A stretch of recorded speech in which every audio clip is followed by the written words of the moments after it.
This is a hotel that only accepts people who are dead. This woman had starved to death, so the hotel arranged endless food for her. This man had died from the cold, so the hotel provided him with a warm place. But how this old woman died remains a mystery to this day, and the woman walking with such attitude is the owner of this hotel, Zhangman Yue. She is neither human nor ghost, and she cannot die. Moreover, she is quite fond of money. One night, a stranger arrives at the hotel gate, but the strange thing is, although he is human, he can still see the hotel. As the girl bends down to tie her shoelace, a barefooted witch walks right past her and enters the hotel. The man who was with her follows her inside after seeing true crime in front of everyone. Tears start to flow from the police officer's eyes, and Zhangman Yue picks up her sniper and walks as if the world is at her feet. 20 years later, the boy who was once small, now grown up, is named Can Xing. Every year on his birthday, he receives a strange gift, a small shrub that is only sent to him. But this time, there's also a letter, the appointment letter for Daruna Hotel. Can Xing gets scared. His father always said it was a ghost hotel. Terrified, he throws the letter in the trash and quickly boards a train to go home. But in one of the train compartments,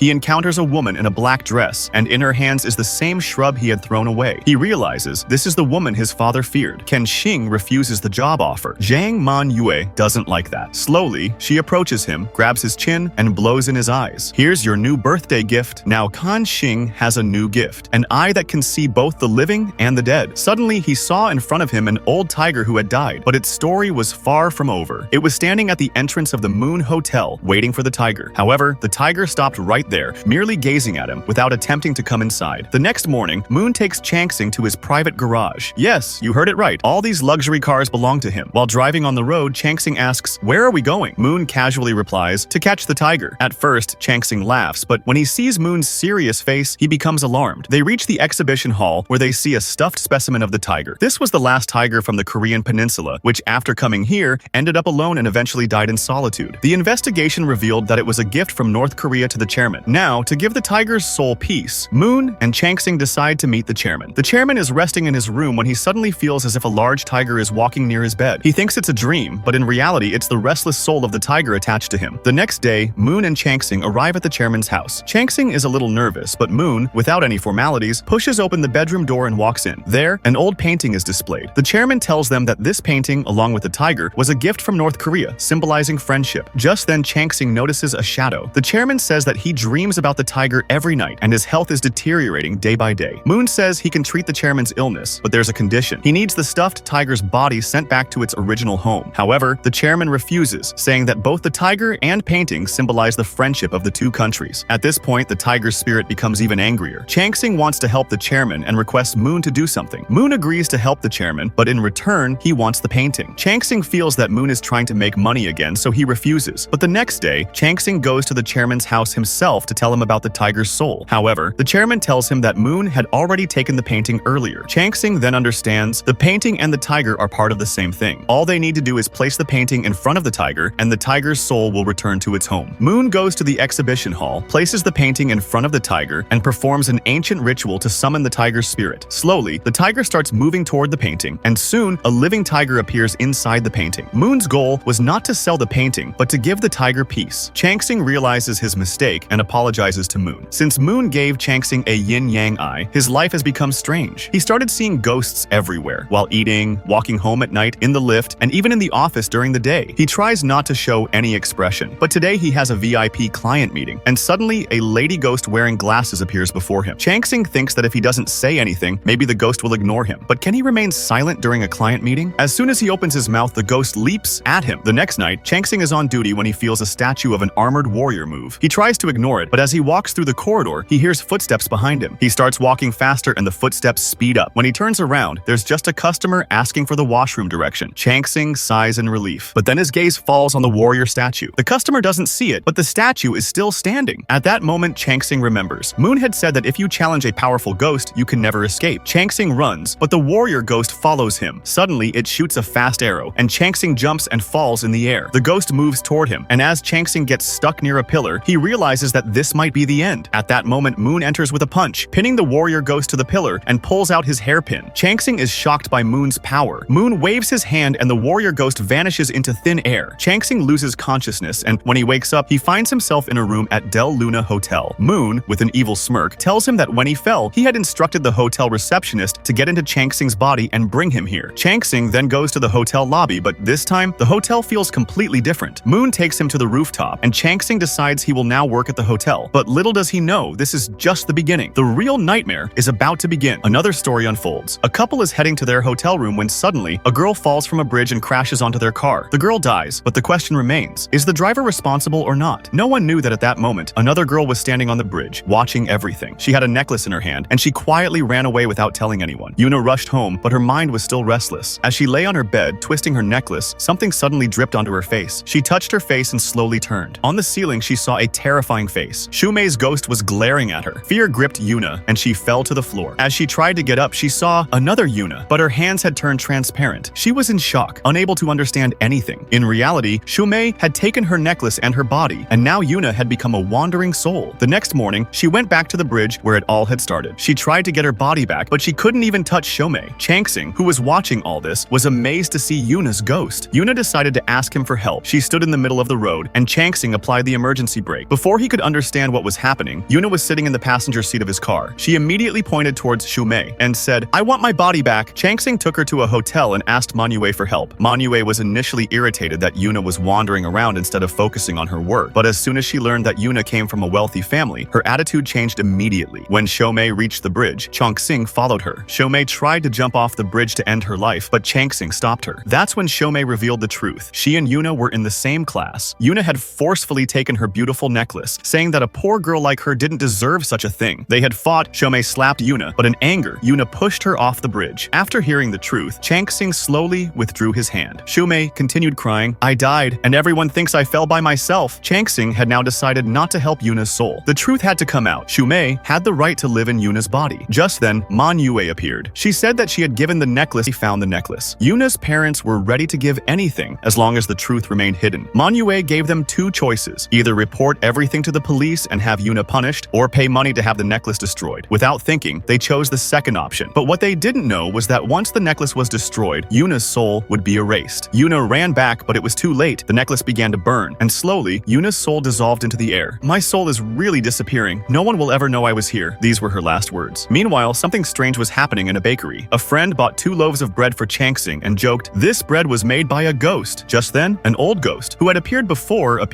Changsing. "I made this bread," it said. Changsing was shocked. The ghost was a blind man who only remembered the touch of a bakery worker. Now that he was dead, he had eyes and wanted to see the worker who had helped him. Today was his departure, but Manue angrily refused. Then, Changsing forcefully grabbed her hand and signed in her name. Later, the ghost went to the bakery and started touching the hands of the workers. First, he touched one hand, nothing. Then the second one, still nothing. Finally, he touched the third hand. He held it and closed his eyes, but it was still not the right one. Changsing finally found the bakery guy and, fulfilling the ghost girl's last wish, held his hand as if she was doing it herself. The ghost girl felt at peace, and Changsing left the bakery, only to find Manue waiting for him for dinner. While eating, Changsing proudly told her about his good deed, but Manue casually replied, "Ghosts' memories are messy. He might not even remember how he died." That's when Changsing realized, what if the bakery guy was actually in danger? On the other side, the ghost girl was waiting outside the bakery. The moment the guy sat on his bike, her lost memories suddenly came back. Turns out, he was the one who hit her with his bike and ran away without helping. Enraged, she jumped onto his bike, ready to take revenge. But just in time, Changsing arrived and threw himself in front of the bike, forcing the guy to stop. Without wasting a second, Changsing punched him and told the ghost girl, "You can't do this. If you take revenge like this, you'll vanish forever." He promised her that the guy would be punished, and in the end, the ghost girl let go of her hatred. Changsing took the culprit to the police, and justice was served. The ghost girl had no regrets left, and Changsing personally sent her off to the underworld. Meanwhile, there was an old tradition. If a deceased person's nails and hair were placed in a pouch and sent off on a floating lantern, the one who picked it up would be their destined partner in a ghost marriage. The desperate parents of a deceased girl unknowingly sent off her belongings, hoping to find her a husband. What they didn't realize was that their daughter's ghost was right behind them, completely unwilling to marry a stranger. Left with no choice, she headed to the De Luna hotel for help, but she had been wandering for too long, and the moment she reached the hotel, she collapsed. Back at the hotel, Manue saw the ghost girl leaning on Changsing and got furious. Changsing asked her for help with the ghost marriage, and Manue sarcastically said, "The only way to solve this is to complete the wedding." Since the ghost girl was too weak, Changsing carried her bridal style to a hotel room, making Manue even angrier. Deciding to make the most of the situation, she took the chance to earn money from the ghost girl's family and started planning the grand wedding. Meanwhile, Changsing found out that the pouch had fallen somewhere near a park and went searching for it. Manue didn't want him to find it, so she peeked through her binoculars and saw that his friend Deshawn had already picked it up. Suddenly, dark clouds gathered and heavy rain poured down. Deshawn opened the pouch, only to find hair and nails inside, making him shudder in disgust. He was about to throw it away when a mysterious mysterious red string suddenly appeared around his finger. Following the string, he saw the ghost girl's faint figure and immediately passed out from fear. When Song-sing returned home, he saw Deshawn curled up in a blanket, completely terrified. But just then his phone rang. It was the ghost girl's father, thanking the hotel for arranging the wedding. Song-sing took the parents to the hotel, where the wedding ceremony was being prepared. The parents were overjoyed, saying they'd pay any price to send their daughter off properly. Man Yue, holding the unlimited black credit card they gave her, grinned like a child with a new toy. Meanwhile, Deshawn was too scared to even use the bathroom and ended up using a flower vase instead, making even the ghost girl look away in embarrassment. Seeing his friend in this state, Song-sing grew concerned. Man Yue assured him, "Once the wedding is over and she leaves for the underworld, your friend will be safe." Still doubtful, Song-sing decided to consult Granny Meng. She revealed that there was another way to break the marriage: find a male ghost to take the bride's place. Song-sing's eyes widened as he remembered that the hotel was filled with ghosts. Soon, he and a hotel staff member knocked on a guest's door. Moments later, a group of male ghosts sat in the wedding hall like it was a supernatural matchmaking show. Song-sing handed the pouch to the ghost girl, who was supposed to choose a partner by following the red string. But just when everyone expected her to pick someone, she suddenly turned around and handed the pouch to Song-sing. The entire hall of ghosts went silent in shock. "I just want to have a meal with someone. I hope you can help me," she said softly. Song-sing hesitated, but as time ran out, he finally took the pouch. Man Yue, hearing this, exploded in anger. "She's not refusing to get married. She's so obsessed with marriage that she's gone crazy." Song-sing was stunned. Man Yue explained, "The pouch contains a grudge so strong that if she doesn't get married, she'll never leave this world." Song-sing shivered at the thought. "But don't worry, I'll help you this time," Man Yue added. The truth was, the ghost girl had a groom in mind, the man she had loved in life, her ex-boyfriend. The hotel staff quickly brought him in. Meanwhile, the ghost bride had already changed into her wedding dress. Just then, Granny Meng arrived, bringing a gift for the bride. "Marriage should be for happiness," she said. As the groom entered the room, the red string of fate connected them both.